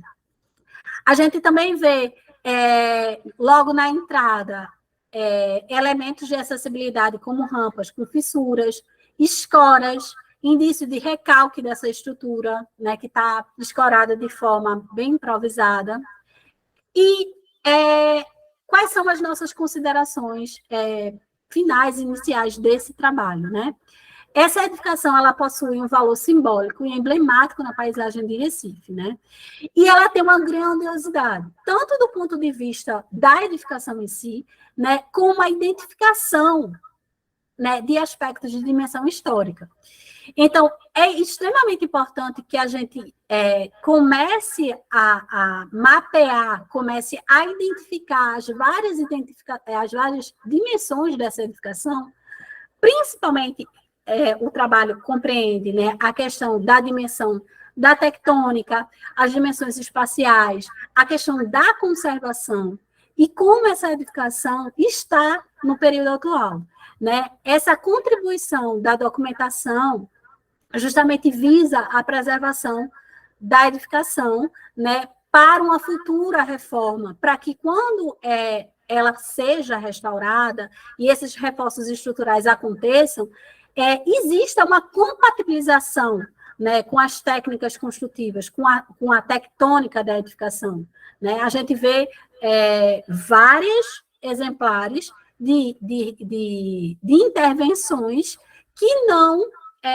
preconizavam a questão da conservação, tanto do ponto de vista estético, como do ponto de vista da técnica construtiva em si, né? Então, o entendimento dessas técnicas construtivas da SUDENE visa justamente a preservação dessa edificação que tem uma importância histórica para o Nordeste. E a gente começou a analisar que os condicionantes climáticos da região interferiram na conservação da edificação, juntamente, lógico, com a ausência de uma manutenção preventiva e favoreceu, né, o surgimento e a evolução das manifestações patológicas. Identificando essas manifestações, se consegue nortear a melhor forma da intervenção estrutural dessa edificação, sem agredir a sua tectônica, né, e preservando, sim, o seu aspecto simbólico, e fazendo uso de parâmetros que possam, né, estar em comum acordo com a conservação do patrimônio construído. Eu agradeço bastante a oportunidade de apresentar aqui e estou à disposição. Obrigada. Obrigada, Juliana. Bom, eu queria agradecer e parabenizar aí os 3 palestrantes, todos 3, que trouxeram contribuições bastante relevantes para o tema, enriquecendo muito esse debate. Eu acho que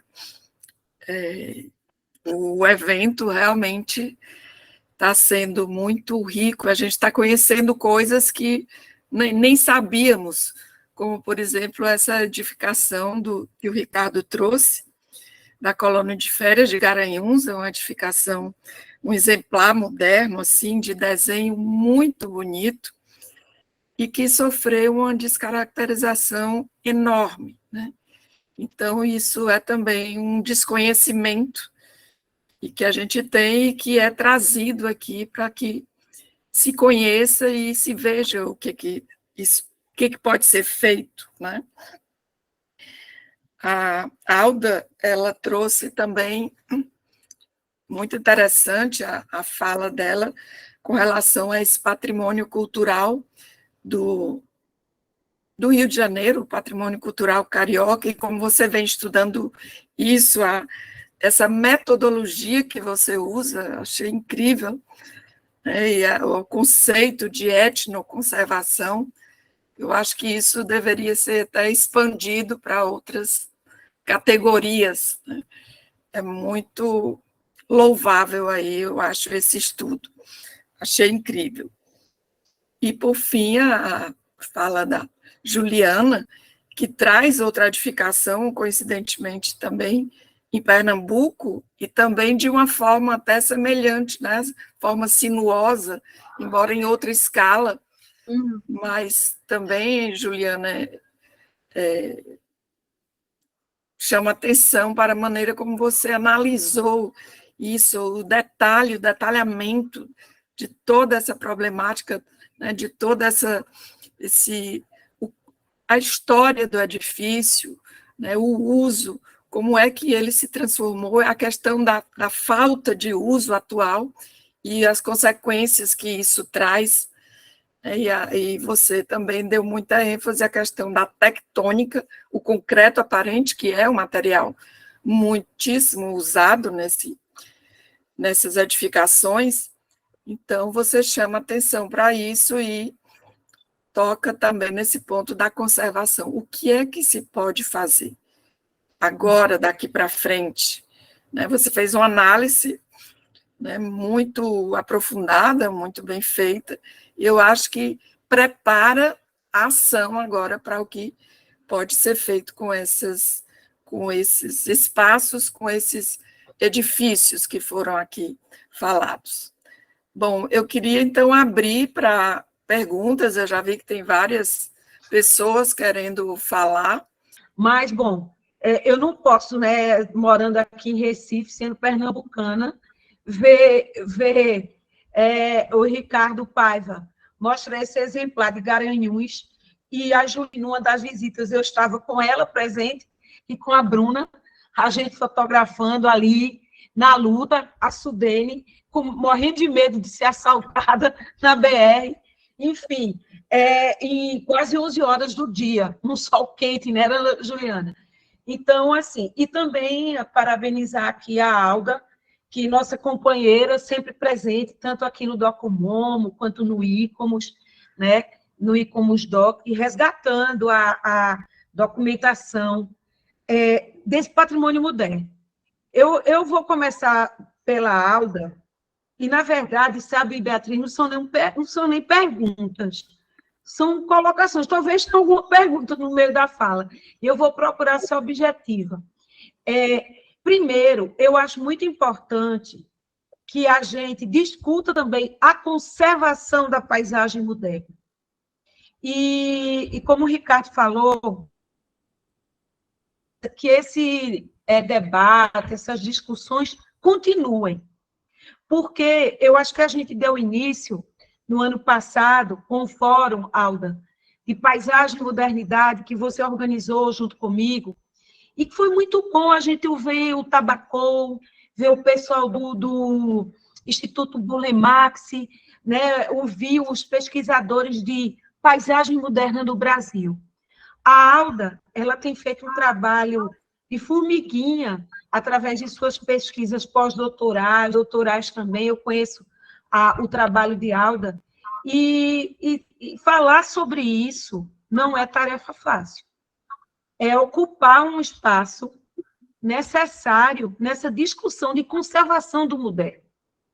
Porque conservar o moderno não é conservar só a arquitetura, mas também o lugar, a paisagem. E eu acho que Alda tem tentado fazer essa ponte. E parabéns, Alda, por continuar insistindo e estar presente agora no comitê de paisagem lá, né, do Rio de Janeiro, junto com o professor Rafael Winter, que é uma referência. Então, assim, parabéns, Alda, de verdade, de resgatar documentação, né, em prol da conservação. Depois disso, eu acho que o trabalho do Ricardo, eu tenho acompanhado o resgate, que aí eu falo até da própria Beatriz, que é a moderadora dessa mesa, em parceria com o Ricardo, tem feito um trabalho maravilhoso lá na Federal do Ceará, e que eu sou testemunha. O ano passado, quando eu estive no evento do núcleo do Docomomo Ceará, eu pude conhecer, porque eu já tinha ido várias vezes em Fortaleza, mas eu não ia com aquele olhar da conexão de arquitetos pernambucanos lá e vice-versa. E aqui, na polêmica né? Escola do Recife. E aí, quando eu cheguei lá, que eu vi a obra do Ivan de Brito, a residência universitária, e vi a obra do Armando Farias, que na época, no evento, o Romeu Duarte apresentou, batalhando, porque estão querendo demolir o prédio lá, lindíssimo, certo? E quando o Ricardo traz hoje à tona esse exemplar, eu fico pensando, que qualidade projetual, né? Porque nessa visita do ano passado, resultou num capítulo do meu livro, Modernidade Arquitetônica Recifense, e sua influência no Nordeste brasileiro. Porque a gente viu Bossói em Teresina, viu a Armando Farias estudando aqui, indo para o Ceará, Ivan de Brito sendo de outro estado, vindo estudar aqui, indo trabalhar no Ceará. Essas ideias, né, esses princípios se articulando, conectando Brasil afora. E ver a obra do hotel, que era tão bonito, e mais que está tão descaracterizado, que pena, que lástima. É aí que a gente vê a necessidade, realmente, que o Brasil precisa evoluir, minha gente. Nós somos muito atrasados em termos de conservação do patrimônio. Eu acho uma vergonha o que fazem com o acervo da modernidade. A gente vê o exemplo há pouco que a Tereza apresentou, o cuidado português com as piscinas da Maré do Álvaro Siza. Aqui no Brasil, me desculpe o desabafo, mas a gente só vê abandono, descaracterização, destruição, sabe? Quando o Ricardo mostrou aquelas fotos do estado atual do hotel, eu fiquei horrorizada. Eu disse, meu Deus, como é que uma cidade turística, cultural, que tem o maior festival de inverno, é um dos maiores do Brasil, como o FIG, no seu próprio, sabe, na sua essência, não preserva o seu patrimônio e descaracteriza o edifício daquele jeito. Então, o que o Ricardo está fazendo é um resgate documental, né? Porque, na verdade, a obra está bastante descaracterizada. Quanto a Sudene, a Juliana aqui de Recife, aqui em Pernambuco, certo? Apesar de eu trabalhar na UFCG, na Federal de Campina Grande, mas ter pesquisas aqui também em Recife, certo? E sobre o brutalismo, sobre o patrimônio industrial, enfim, sobre essa arquitetura da modernidade, tá? A gente vê o problema que não é, Juliana? Do acesso às fontes. A Juliana, na fala dela aqui, citou a dificuldade em ter acesso ao material de projeto, que está no acervo da Federal de Pernambuco. Esse material se encontra no departamento da prefeitura. Inclusive, porque nós fizemos aqui uma luta junto ao Memorial Tênis Bernardes, certo? A Federal de Pernambuco, para ter acesso a esse material. Eu estou montando um livro sobre patrimônio industrial e outro projeto sobre brutalismo em Pernambuco, e precisava ter acesso do material que estava arquivado lá, que está. Gente, eu passei 2 meses pedindo, mandando ofício, documentos, para ter acesso. Mas, felizmente, depois de muita luta e de apelar para leis federais, a Constituição Federal de Acesso à Informação, eu tive acesso. Fico feliz que a Juliana tenha conseguido, certo?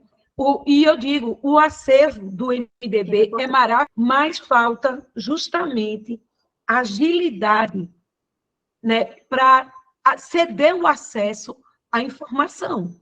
Porque, Juliana, sem material de projeto, sem plantas, sem cortes, sem fachadas, como é que você vai fazer mapas de danos? Como é que você vai fazer FITs? né, chegar a fazer, concluir seus diagnósticos, fazer suas condutas, é impossível.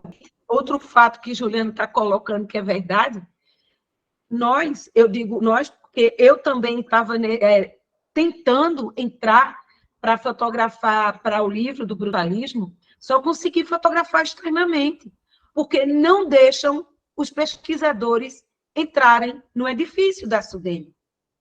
Não deixam. E olha, porque eu já falei com meio mundo. Então, é impossível. Eu já fui lá 3 vezes tentar. Já mandei e-mail, já tudo. E agora, como é que a gente pode contribuir com conhecimento no Brasil, fazer pesquisa no Brasil desse jeito? Como é que a gente pode colaborar com o patrimônio moderno, com a conservação, resgatar sua documentação, redesenhar, reconstruir virtualmente, se as entidades não permitem o acesso de pesquisadores aos seus acervos e aos seus edifícios? É impressionante, gente. É uma vergonha, mas eu acho que nosso evento, que vai ficar gravado, é importante que tenha essa denúncia, que as pessoas abram a sua mente para a pesquisa no Brasil e que recebam bem os pesquisadores, que facilitem a vida da gente, que nos forneçam um material de projeto, que não prendam, que não se achem donos, porque a ciência precisa ter acesso ao conhecimento. Então, Juliana, eu fico feliz que a tua pesquisa se transforme logo, logo num pós-doc, que a gente está batalhando aí por isso. Eu estou na torcida, e que o prédio da SUDENE não é um prédio simples, mas é um enorme complexo, como a Juliana falou, são 8 blocos. E cada um, gente, mais rico do que o outro, com obras de arte, de Brenan, com painéis, com detalhes construtivos maravilhosos, com cobogós lindíssimos, diversos, com tanta coisa para, sabe, ser produzida. Pelo amor de Deus, que o Brasil mude, porque nós reclamamos, né, dos êxodos documentais, reclamamos de tantas coisas, mas a gente tem que procurar mudar esse cenário, minha gente. Porque nós que estamos na ponta, fazendo pesquisa lá de campo, essa realidade. Os nãos que a gente recebe. Então, Juliana, adiante, sucesso aí na tua pesquisa. Ricardo, a ponte com Pernambuco aqui está aberta, né? Bora ver, tem um colega que eu estou orientando lá em Garanhuns, um aluno de mestrado do PPGH sobre o patrimônio de Garanhuns. Eu vou pedir para ele ir lá nesse prédio e tentar resgatar na cidade alguma informação que você precise. Ricardo, o nome dele é Cleiton Ferreira, eu posso te passar o contato. Ele é professor de História, está fazendo mestrado, e, quem sabe, não pode ajudar nessas conexões. Parabéns, pessoal, e obrigada, Beatriz, pela fala. Tá, Caqui, obrigada a você. Eu queria saber se alguém quer fazer perguntas. Alda, você pode falar primeiro. Dama, ladies first. Obrigada, Ricardo. Não, é porque tem uma pergunta aqui da Anábia Ferreira. Pode responder, querida. Só queria fazer um breve comentário. Pode responder. Ela pergunta no chat, gostaria de fazer uma pergunta referente à situação do Pão de Açúcar. Qual a sua opinião sobre a concordância do IPHAN com a intervenção? Quando li sobre o caso, vi que o ICOMOS enviou uma carta ao Centro Patrimônio Mundial em Paris, solicitando que se debruce sobre o caso também, mas na reportagem não havia uma resposta. Existe alguma novidade sobre o processo? Então, Anábia, a obra foi embargada, né, pelo Ministério Público. O ICOMOS entrou com uma solicitação, né, aqui no Rio de Janeiro, e realmente foi enviado para o alerta, né, para o Centro Patrimônio Mundial. A Unesco informou que está acompanhando, né, é provável que venha futuramente aí uma equipe para verificar os danos, né, da rocha. O Pão de Açúcar também é um componente-chave no sítio da paisagem cultural, é um monumento natural, e a rocha, no caso, não tem como ser reconstruída, né? Então, é um dano irreversível. Isso, quando a gente está falando de edificações, de algum bem construído, né, um bem material que é construído, a gente tem a noção que isso aí pode ser refeito de alguma maneira, apesar de existir teorias, né, que não recomendam, mas alguma aproximação ainda pode ser feita. Mas quando a gente está falando de um monumento natural, realmente isso aí entra num patamar totalmente inalcançável, né? Não tem como repor a rocha. E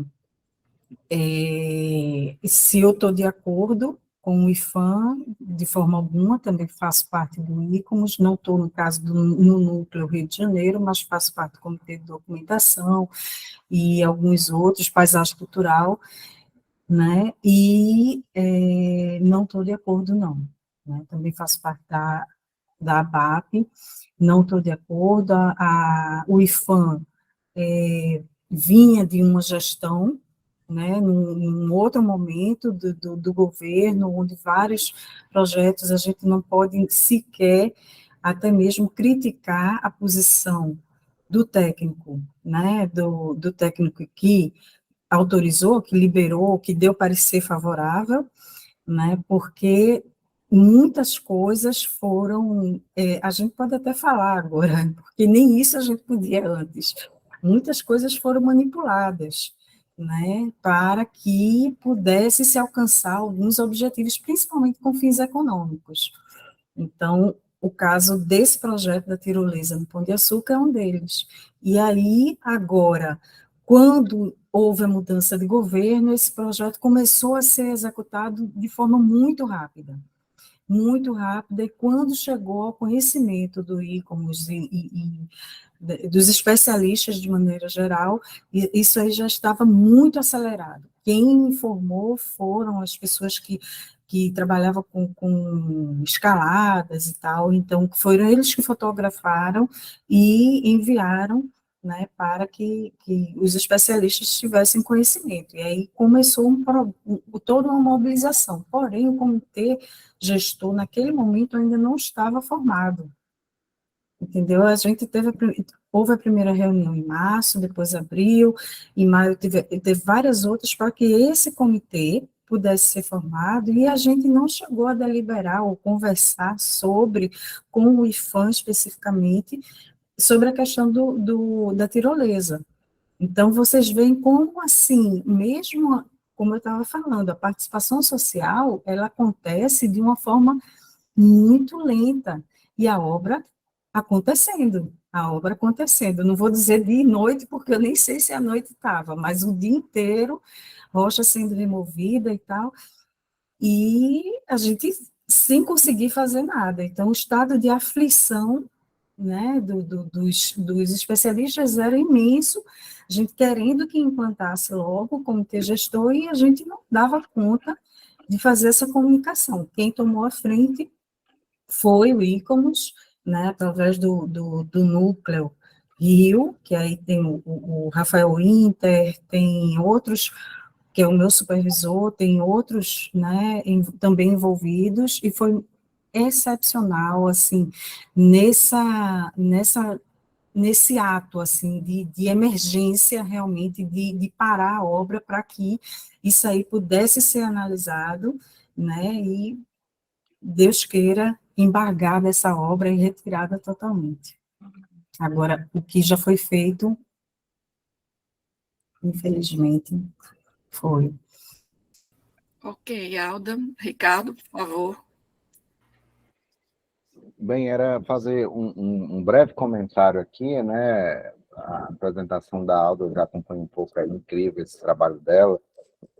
No caso da Sudene, assim, eu sou, na realidade, pernambucano, vim para Fortaleza assim, bem pequeno, e a minha família sempre morou aí na Caxangá, perto do Engenho do Meio, e quando era criança, eu brincava nos jardins do Boulevard. E tive o prazer de estudar na escola Alberto Torres, que era projeto do Luiz Nunes, né? Tinha alguma coisa que dizia para mim que aquilo era diferente, e aí quando eu entrei no curso de arquitetura que eu fui entender a importância, o significado disso tudo. Mas, na verdade, isso aqui é só um adendo, porque eu acho que a discussão em torno da falta de conservação do caso da Sudene e do caso da colônia de férias do SESC é interessante porque mostra que as pessoas têm uma dificuldade de aceitar a pátina na arquitetura moderna, né? Eu acho que um pouco a discussão perpassa por isso, mas eu acho que muito mais grave do que essa pátina são esse tipo de intervenções como foi feita. Eu, na minha opinião, acho, lá no SESC, né, que é colocar novos materiais. Aqui em Fortaleza ocorre muito, eu acho que em outras, sobretudo no Nordeste, o uso de pastilhas cerâmicas em cima de vedações, ou mesmo um elemento de concreto armado. Então, é uma maneira quase que de atualizar essa linguagem da arquitetura moderna, né? Então, isso, para mim, eu considero gravíssimo. E eu lembro uma denúncia que o nosso querido mestre aqui, Liberal de Castro, né, faleceu recentemente, dizia que essa arquitetura contemporânea é lisa e brilhante. E eu acho que é a melhor qualificação que se pode dar a essa arquitetura, porque os próprios esquadrios, os tipos de esquadria hoje, né, esses laminados de alumínio, então, assim, parece que, como uma praga, contaminaram aí as cidades, sejam os edifícios mais formais, sejam as periferias, sejam as cidades do interior, e mesmo para encobrir, né, essa característica tão específica dessa linguagem da arquitetura moderna. Então, lá não tem a cerâmica, no caso da colônia, mas tem aquela textura, a cor, né, a esquadria de alumínio lá onde era o Cobogó. Então, é um comprometimento realmente muito grande. E, assim, para finalizar, e o que eu acho que é muito grave, é que nós, como os professores, temos que conscientizar os arquitetos, que são agentes desse tipo de intervenção, para que eles possam aprofundar o conhecimento sobre essa valorização e para que possam fazer projetos de intervenção de qualidade, não necessariamente o tombamento do edifício. No caso da Sudene, é um absurdo o edifício não ser tombado, é um absurdo e uma vergonha grande, como disse a Caqui, e esse evento também coloca em ênfase, em debate, que conservação e documentação é sempre um par dialético. Então, essas coisas estão totalmente conectadas, né? Então, a gente vê ao longo do dia que a necessidade de redesenhar, do acesso às fontes, de documentar mesmo, né? Não só a parte do desenho, mas tantas outras coisas, né? Outros tipos de fonte oral, e, sem dúvida, entender que o edifício é a fonte principal ali, de que a gente pode se alimentar, uma fonte realmente fecunda para que a gente possa pensar na conservação desses edifícios, e fico feliz de fazer parte desse fórum que busca refletir e contribuir para esse debate. Parabéns mais uma vez aí pela organização e pelas excelentes apresentações. Obrigada. Obrigada, professor. Ótimo, Ricardo. Bom, eu acho que a gente pode encerrar agora, não é? Aqui. Eu agradeço Sim, sim. mais uma vez.